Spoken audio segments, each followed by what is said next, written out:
probably heard me talk about my upcoming cookbook, Masaleydaar. The book is on Kickstarter right now, and I was talking with Mom about what I might need. She decided to send me a few spices. Now, I'm gonna go out of the frame for a second and you'll see her version of what she means by a few spices. So, hang in there. I'm not sure if you can see how big this box is, but it's about 2.5 feet wide and a foot tall and weighs about 60 pounds. So we're going to unbox it, and for this I need to take this off of the trolley and grab a container to take things out in. So I'll be back in a second. So I'm back. I don't know which side is up on this box, but let's get cracking. I can smell the peppers coming through.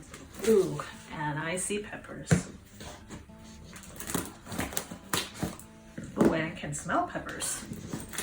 This is Kashmiri red chilies. This is Sankeshwari red chilies. We're going to use these. I can't read her Gujarati, so this one is a little dinged up, but I'll figure out what this one is. This is another kind of red chili. This is Bedgi chilies, so another box of that. I think I'm just gonna have a box of red chilies. Top quality cardamom, cumin seeds, yes, poppy seeds. This is trifar, which is used in some of the spices along the west coast of India, but it has a very unique flavor and very unique pungent bite to it. Some nutmeg, Lucknowi green fennel, a ton of coriander seeds, blocks of hing, which is used in making some of these spices. Really good quality black pepper, another kind of black pepper. Now this is a really big grain of black pepper. Oh, these cute boria marcha. This is called boria marcha.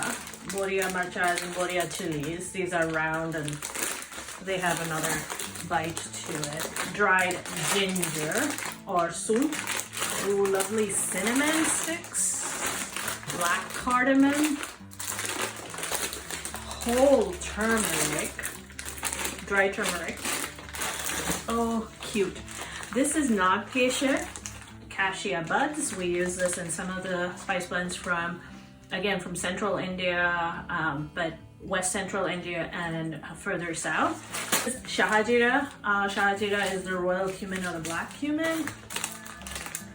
The merchant also did for me was he saved, while most of the others, he's taken the heads of the chili peppers off so that they wouldn't add the weight. He saved me a few so that I could use them in photography and kind of help you see what these peppers are going to look like. Pomegranate seeds, which are used in making of certain spices that are blends that are used in northern India, in Punjab, in those parts of the country. It adds a nice nutty flavor to chole, so things like that. We'll talk about this another time. Sesame seeds. This is star anise. This is a bag of star anise. Amla, or the Indian gooseberry. This is a sugared, like a candy version of it. It's not really used in spices, but it's used in seasonings and stuff to flavor some dishes, etc. Methi or fenugreek. Ooh, yellow mustard seeds.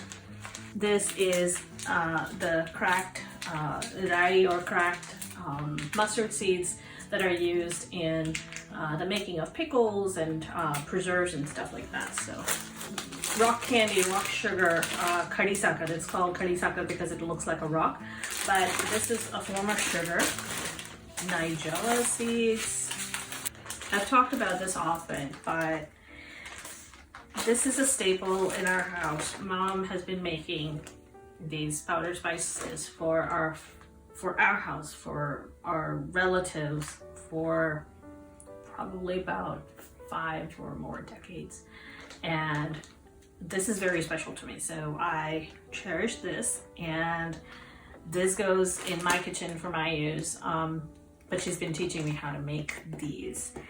But she had some made from this last year's batch, and she was like, I'm gonna send you some. So this is the cayenne pepper blend that I use at home.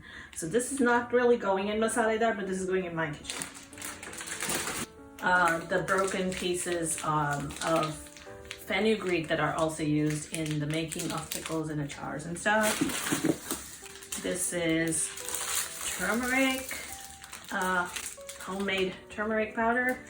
Dana jiru, again, a cumin and coriander blend that's made for home use. And I think that's about it. I hope you are excited about all the spices we're going to cover in Masaleydaar and all the blends we're going to make. So if you haven't checked out the Kickstarter, please go check it out. We're at 80% as of this morning. We have some days to go, but the goals are set up in a way where if we meet or exceed our goals, there are different ways to scale up the book, and I'm hoping that we can actually scale up the book for it to be actually a more fun and useful resource for your kitchen and for your home, and you get to try it and make things out of it. So I'll catch you another time when I try to do another video, but right now I gotta deal with all this and what's in here. So I'll talk to you another day. Have a great day. Bye.